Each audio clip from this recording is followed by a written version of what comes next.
Canada has finally done it. 40 years later, Canadian government has formally acknowledged that it was indeed the Khalistani operatives or the extremist group that has been responsible for the bombing of Air India flight 182 traveling between Toronto to Mumbai. On the fateful day of 23rd June 1985, a plane took off from Toronto and was flying over the Atlantic Ocean. A bomb goes off, killing all the 329 passengers, majority of whom were Canadian travelers or Canadian citizens along with Indian citizens. The shreds of the plane, which was popularly known as Emperor Kanishka, the name of the plane, which was a Boeing 747, by the way, was bombed and only 131 bodies could be recovered from amongst the 329 bodies.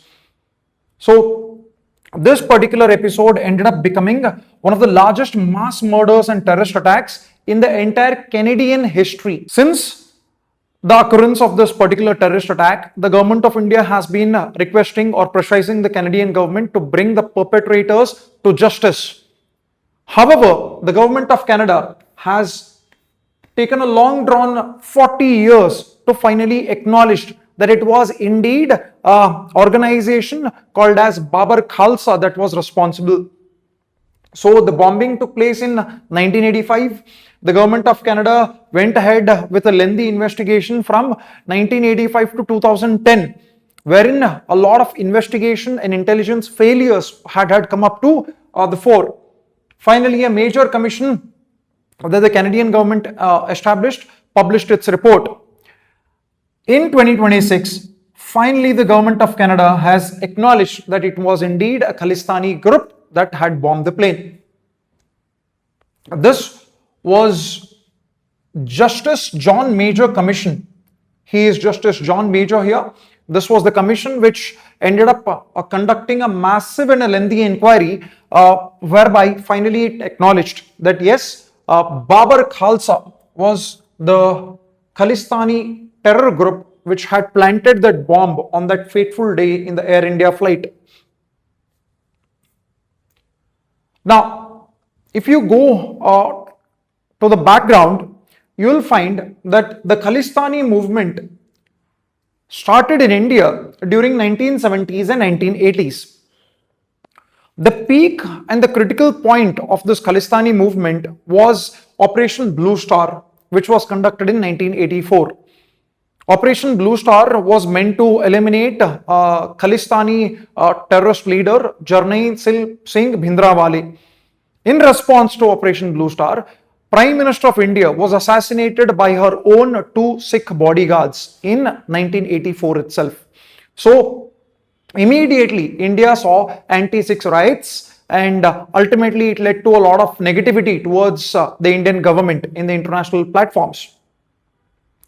However, these Khalistani operatives immediately shifted their operations to abroad in Canada, UK and USA, where they ended up creating a lot of funding channels, propaganda networks and logistical supports.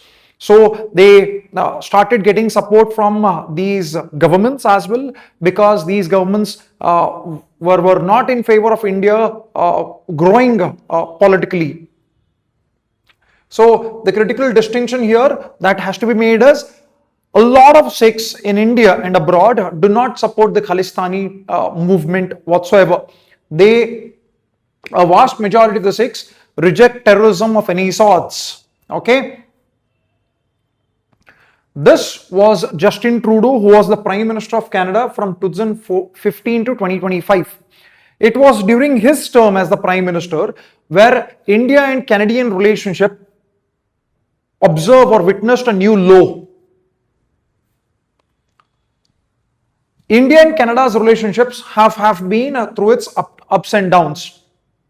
This is the current Canadian Prime Minister, Mark Carney.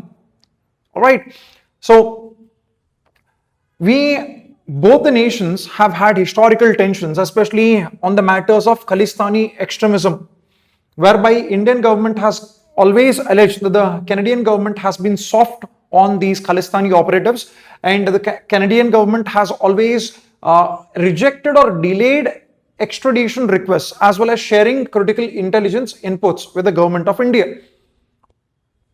The major recent diplomatic rows that India and Canada observed was in 2023 when a person or a Canadian citizen called as Hardeep Singh Nijjar was shot dead in front of a Gurdwara in Canada. Immediately, Justin Trudeau, who was the Prime Minister of Canada back then, alleged that his government has found that there are links of this killing to the government of India, which was very strongly rejected as well as criticized by the government of India back then. So since then, that is the Indian government as well as the Canadian government, have been trying to build their relationships further. Despite tensions, we should understand that both share interest in counterterrorism as well. Okay, there is a lot of interest between in sectors of trade as well as diaspora welfare. Canada is a country which has a good number of Indians living over there, so the diaspora is pretty prominent there.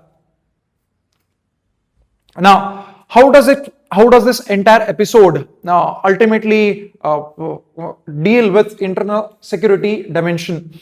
You have cross-border terrorism, where terror networks like these, like the Babar Khalsa International that had bombed this particular plane, if you allow them to operate, they'll end up creating trouble for multiple countries, and this can end up becoming a transnational problem.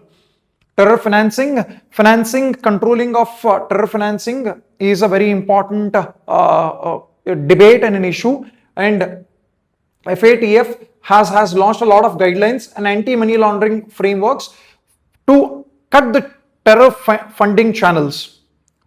Aviation security, this particular bombing of aircraft brought into light as to how aviation security has to be taken seriously.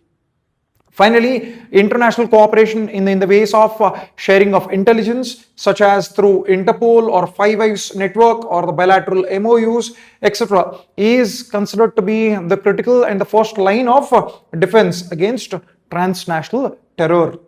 The way forward includes stronger intelligence sharing between India, Canada, and Five Eyes. Five Eyes is a group of 5 countries where Canada is a part, who have massive intelligence gathering operation.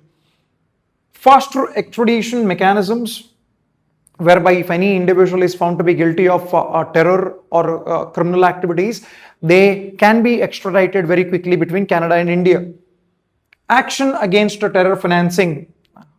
Strong actions and strong measures have to be taken to cut terror financing so that these terror attacks can stop. And finally, community engagement to prevent radicalization in diaspora. We have been observing how radicalization of Sikhs is taking place in Canada especially. So, Indian government has to engage and build trust with the communities present in Canada to stop this radicalization. So, if the government of India is successful in conducting all these, then to a certain extent we can conclude that the relations between India and Canada can improve as well. I'll see you in the next video. Until then, bye bye.